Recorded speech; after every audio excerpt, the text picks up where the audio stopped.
بسم اللہ الرحمن الرحیم۔ اکثر و بیشتر طلباء علم کے بارے میں سیر حاصل بحث کی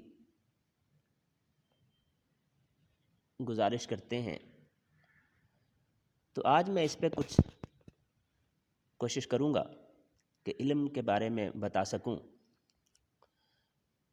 حقیقت یہ ہے کہ ہم علم کو معلومات تو کہتے ہیں،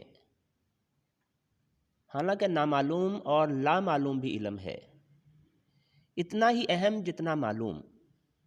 اگر ہم یہ کہہ دیں کہ معلوم کی نفی کا نام علم ہے، تو علم کی تعریف صرف یہ ہو سکتی ہے کہ اپنی لا علمی کے احساس کا نام علم ہے۔ جتنا معلوم زیادہ ہوگا، اتنا ہی احساس لا علمی زیادہ ہو جائے گا۔ اسی لیے جاننے والے اکثر یہی کہتے رہے کہ وہ کچھ نہیں جانتے۔ کائنات میں اتنے علوم ہیں کہ ان کی اقسام گنوانا دشوار اور ناممکن ہے۔ کچھ چیزوں کے بارے میں بہت کچھ جاننا ممکن ہے، بہت سی چیزوں کے بارے میں کچھ جاننا ممکن ہے۔ سب چیزوں کے بارے میں سب کچھ جاننا بھی ناممکن ہے۔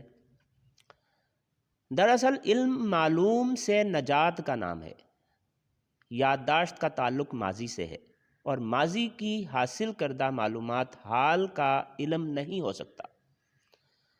آج کی کثیر المقاصد زندگی میں یادداشت کا محفوظ رہنا ناممکن سا ہے۔ ہمارا حافظہ ترجیحات کے بدلے ہی کمزور ہونا شروع ہو جاتا ہے، اور اسی طرح وہ معلوم یا انفارمیشن جو حافظے میں ہوتی ہے دھندلا جاتی ہے۔ زندگی کے انقلابات، حادثات اور سانحات حافظے کو مفلوج کر دیتے ہیں، اور حافظے کا علم حافظے سے باہر ہو جاتا ہے۔ اکثر ایسا ہوتا آیا ہے کہ کسی مصنف کو اپنی ہی تصنیف کچھ عرصہ بعد اجنبی سی لگتی ہے۔ انسانی حافظے کا یہ عالم ہے کہ انسان کو پرانے چہرے تو یاد رہتے ہیں، پرانے دوستوں کے نام بھول جاتے ہیں، اپنی آنکھوں سے گزرے ہوئے جلوے بھول جاتے ہیں۔ موت کو انسان دیکھے تو زندگی بھول جاتی ہے، زندگی دیکھے تو موت یاد نہیں رہتی۔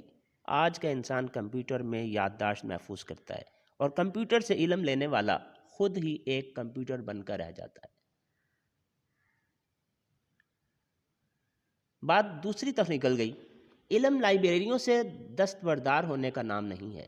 لائبریریاں، کتب خانے، کتابوں کے ڈھیر بلا شبہ معلومات کا خزانہ ہیں۔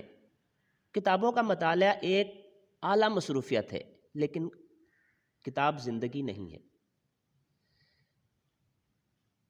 علم کتاب کا نام نہیں۔ کتاب حقیقت کا عکس تو ہے، لیکن حقیقت کے برعکس ہے۔ حقیقت کا ذکر کتاب میں ہے، اور حقیقت کا مشاہدہ کتاب سے باہر۔ اسی لیے معاشرے میں لوگ معاشرے کو پڑھنے کو کھلی کتاب کا پڑھنا کہتے ہیں۔